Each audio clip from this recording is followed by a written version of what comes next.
You're at 109 right now. The year was 2015. I was leaving Korea. Here I am at the Korea's international departure location, looking at the board, searching for my flight. I think I was also looking for 109, and I was like, "Oh, I bet I'm gonna find it, 109 in here." I did not find it. 109 is not there. So, in one sense, I was disappointed. Like, oh man, it's not there. In another sense, it was kind of like, well, see, 109 is not everywhere. Oh, wait a minute, I just found it.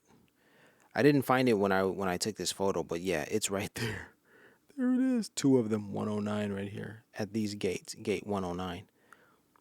But then again, it was like, come on, well, it's like that part you'd expect it to be there.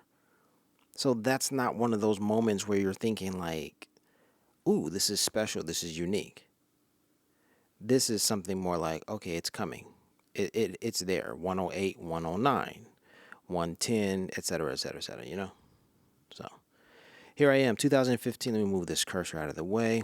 There I am, going down the escalator, snapping photos, trying to be interesting, trying to be, cool with posts to Instagram, and really just documenting my life. I'm boarding a plane here. This plane, probably some Air China. There's an Air China flight to Beijing because the cheapest way to fly from Korea to America was to have a layover in Beijing. And that's what I did. So I flew into Beijing. And the one thing, this photo was taken while I was in Beijing. I was walking around in the morning because I was like, I'm in Beijing. I've got to see the place. And early one morning, everyone was up. All the old people were up doing exercises together.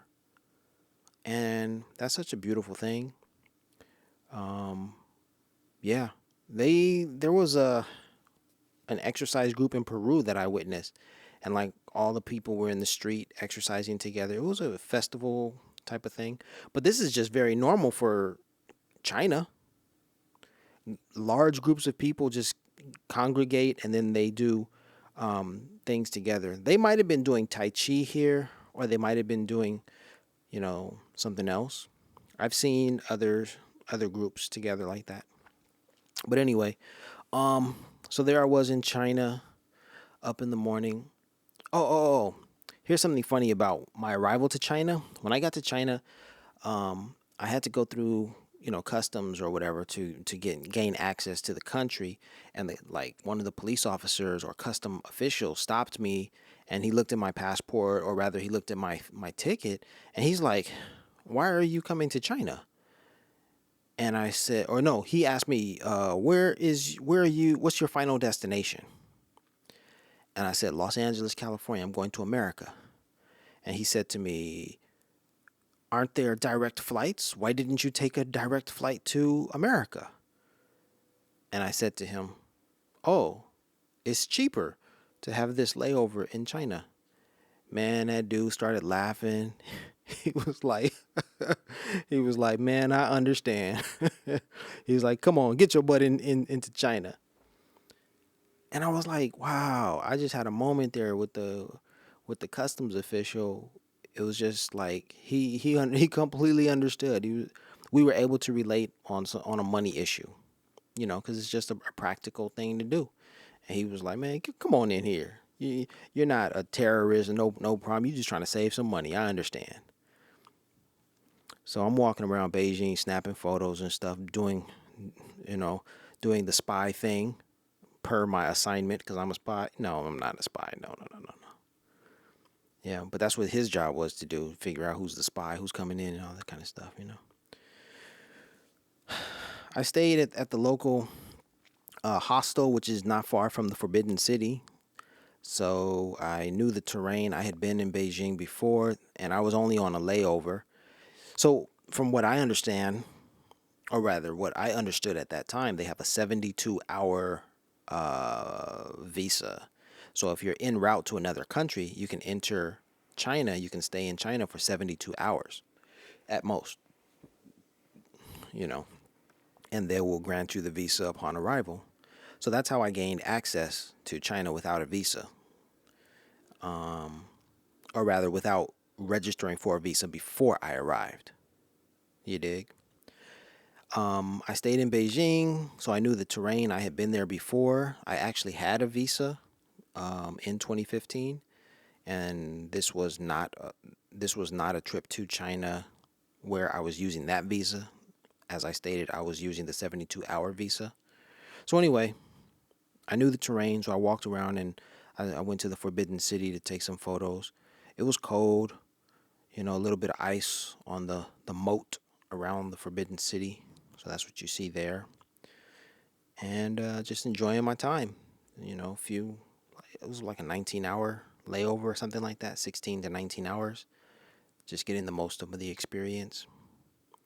Snapping these little photos and all. The Forbidden City. Yup. It's huge. It's huge.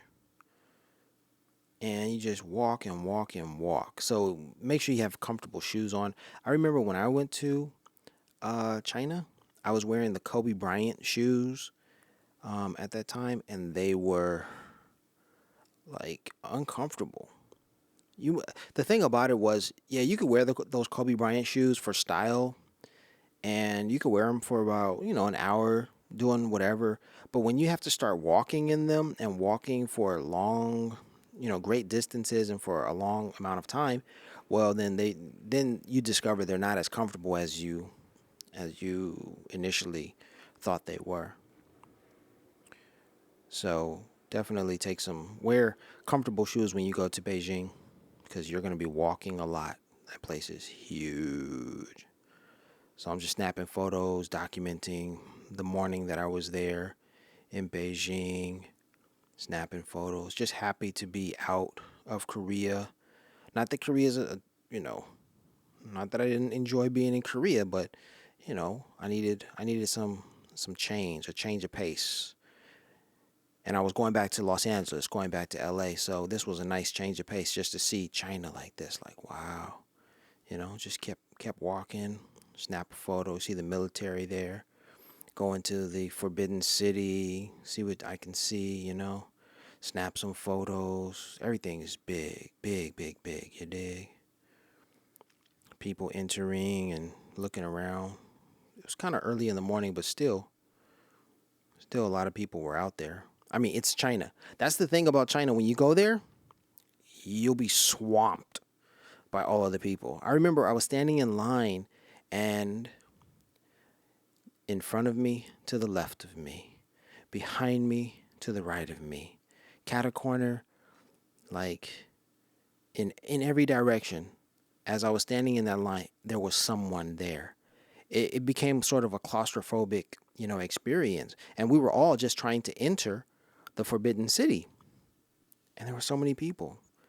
And it was like, wow. And then I remember on another trip to China, I went to the restroom, a public restroom. And I mean, like every minute someone was entering or someone was exiting the restroom. And then in the stalls, the commodes where you defecate, there are no doors. So people just walk right in, drop their drawers, their pants, and then squat, do their do, flush, wipe, and move on. And yeah, it's like, and people are just standing in line waiting to do the next, do that next. It's like, what? Yeah, China is bizarre in that way. Billions of people. It's just, wow. So I was snapping some photos. I was trying to be creative with that photo. Like, let me get let me show how large, expansive this area is. Let me do the panoramic. So there I am standing there, snapping some photos and stuff. The Chinese, you dig?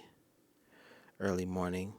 Then I use this picture at some point, maybe on Instagram, or perhaps for this video, I'll use this. Perhaps I will. I'll have to, let me see if I'll do that right now. Yeah. something like this. Beijing, China. All right, so I've saved that. That's going to become the thumbnail for this video. As I was walking around Forbidden City, I saw the military running drills. So I thought, hey, I'm going to snap some photos of the military. So here we go. There they go. There they are. Everyone else was doing the same thing, snapping photo of the military as they were doing their drills. So I figured, hey, I'm just going to get in where I fit in. Like, let's go. Yep. So that's about it. My time. And then I forgot what those areas are called, but this is where the people live.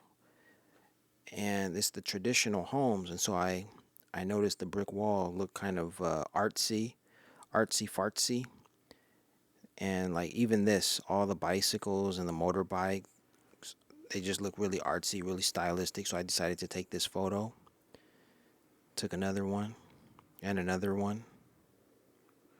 This might be the best one here. And then that wall just with the crumbling, with the peeling paint, that looks awesome. What is it? Hutong? These homes, like the community, the Hudong, I don't know. This woman was walking down the corridor. I thought that was an interesting shot. There it is, empty. Downtown Beijing, the big what is it? Not supermarket, but the gallery, malls and stuff like that with the big Prada and things, and got the little panorama going on with this shot. Early morning, dudes on a bike. This photo didn't. It's pixelated. Something. It's not a good photo. Yep, downtown Beijing. I was walking around there. There's a McDonald's straight ahead to the left. Oh yeah, that's the Apple store. See the little Apple insignia, the Apple right here? That's the Apple store in downtown Beijing. McDonald's is somewhere over here. Yeah. I remember that McDonald's because they served hot apple pies. Fried apple pies. That's what we used to get back in the days in America, but they don't serve hot apple pies at McDonald's anymore. Maybe they serve baked apple pies, but certainly not fried apple pies. And so in Beijing, they have fried apple pies the way that we used to get them. They have fried apple pies, fried pineapple, pineapple pies, apple, pineapple, like blueberry, all kinds of stuff. Is that John Travolta? Yep.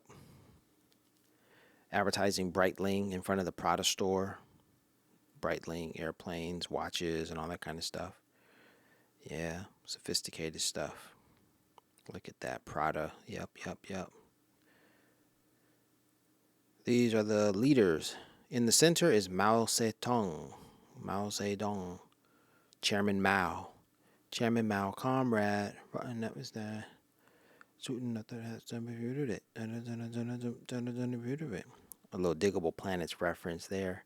Or a Chairman Mao reference in a Diggable Planets lyric. But I don't know exactly what Diggable Planets was saying because just, man, all of their lyrics just went over my head. But I know they said Chairman Mao. That's him in the center. So the other dudes probably just, some great Chinese leaders. They have their pictures up.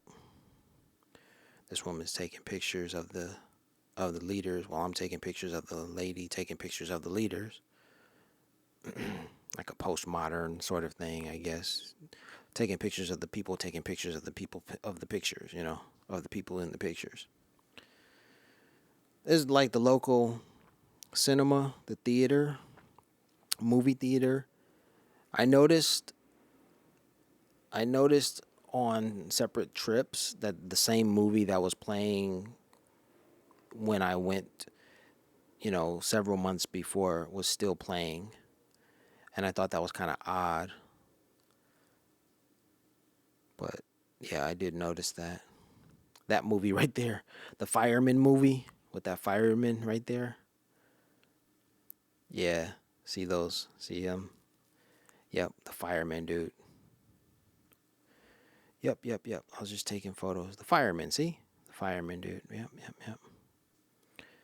Yep, the fireman. Look, 119. So it's reversed in China. It's 119. It's not 911. Why couldn't it have been 109? That'd have been awesome. But no. Again, I wasn't looking for 109. I wasn't looking for it. I was just enjoying my life in China. Like, yo, check this stuff out. I took a lot of photos of this. Yeah, look, another one. And another one. All right, so this is the subway in China. Getting a little panoramic view just to be like, hey, let me show what's going on here. Huh. Oh yeah, I was playing with the phone. I mean, playing with my camera. So it actually wasn't dark, but this was just me playing with the settings. I didn't know how best to take the photo. That's one of the reasons why I didn't create a YouTube page or YouTube channel when I was in Korea, because there were so many technical aspects that I just couldn't work out the kinks. And so I just, gave up. But you know what I did? I was ahead of the game, because when I was traveling, I would record like 30-second clips of things that I thought were interesting. And then I would upload them to YouTube. Just 30 seconds. I remember I saw a mosquito on the window while I was traveling on a train in Beijing. And so I pointed the camera to look out the window. Meanwhile, as you're looking out the window, you can see the mosquito on the window as well. So all of that I recorded for about 30 seconds, and then I uploaded it to YouTube. So basically, my YouTube channel consisted of like 30-second clips from various countries that I traveled to. And the other thing about the 30-second clips, why it was so appealing or so attractive, is because 30 seconds doesn't take up a lot of space on your camera.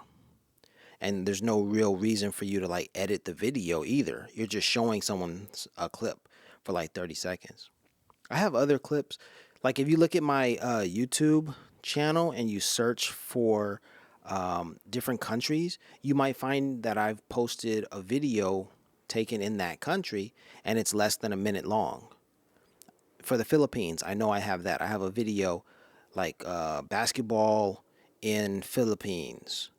And you see like maybe 10 seconds of a pickup basketball game in the streets in Manila. And I've got other stuff like that. This is the subway map in Beijing. I got lost. I figured that it was easy to just jump on a bus and just ride it straight. But then the bus turned and then I got lost. And I figured that like China was just designed in a grid. Basically how American cities, especially in California, like everything's basically a grid. Not so in China. So I just jumped on the bus assuming that I was just going to go straight, and then it turned and I got disoriented, lost, and then I had to find my way to the nearest subway station and then get reoriented, and that was just like a little scary because no one spoke English. And yeah, no one spoke English. I didn't know which direction to walk in to find a subway station. I didn't know how long I had to walk. Yeah, that was just like, and then the shoes, I was like, the shoes were uncomfortable. I was like, oh man, this sucks. Don't ever just hop on a bus in China. Nah, don't do that. So I guess I'm just showing you. All right, let me see, where was I? Wang Fujing, I think is Wang Fujing is, yeah, the Wang Fujing subway station. I was near there. That's where the hostel was. It was near there because this is Tiananmen Square. Look, they have Tiananmen East, Tiananmen West. It's so big. Yeah, so I stayed right here near Tiananmen Square, and what I did was I jumped on a bus somewhere back here, and the bus may have gone up here and then turned up here, and I got lost. I don't know, or it got me lost somewhere. But as long as I remembered Wang Fujing, I was good. Yeah, dig. So I was staying right here near the Forbidden City, and the airport was over here and all that. So I just had to make my way in. It's easy. It was easy to follow the subway, but when I switched to the bus, then all hell broke loose because no one there was no English, and it was like whatever. So this is the map I'm showing. I took photos of the map, you know, for safekeeping. So this is what I was talking about. I was on this train and there was a mosquito on the window, and I pointed the camera in that direction. So I might actually have that video like right here. I think that mosquito was like right here or something. Where's that video? Took a photo of the Sony building. The video's not there. The video's on the YouTube channel though. And then here's a video. This is an image that gives you a sense of how grandiose, how large the airport in Beijing is, because this thing it just went on for such a great distance, just walking and walking, and there I am. There I was right there in Beijing, just trying to get images, just trying to show you. That's blurry. And then I was back at the airport, waiting for my flight, early morning flight. I got on the plane, Air China flight. The thing about it is there was condensation. There was condensation coming in, so there was some water dripping inside the airplane, and that was a little nerve-wracking. Then the tray was broken. The tray was broken. Condensation was falling inside the airplane, and then after we took off, hours into the flight, I went to the bathroom, and I noticed that the bathroom seat had duct tape on it. Duct tape. Can you imagine? There was some duct tape to keep the plane together. They were using duct tape. This is a picture of a truck in Los Angeles. So I've already arrived in Los Angeles. So I wanted to show you videos and stuff, or images from my trip from Korea to Los Angeles, back to Los Angeles in 2015. These are some of the memories, the photos. Yep. So this is winter. This is December in Los Angeles, and I've got nothing better to do than to sit at home and reminisce about my travels. And so I decided to make this video and look at these old photos and reminisce. So that's what I'm doing. Yep. There I am. China, Beijing. Beijing, China. Oh yeah. I guess we'll stop here because that's going to become the thumbnail. All right, y'all. Peace and blessings. Thanks for listening, sticking with me. You're at 109 right now.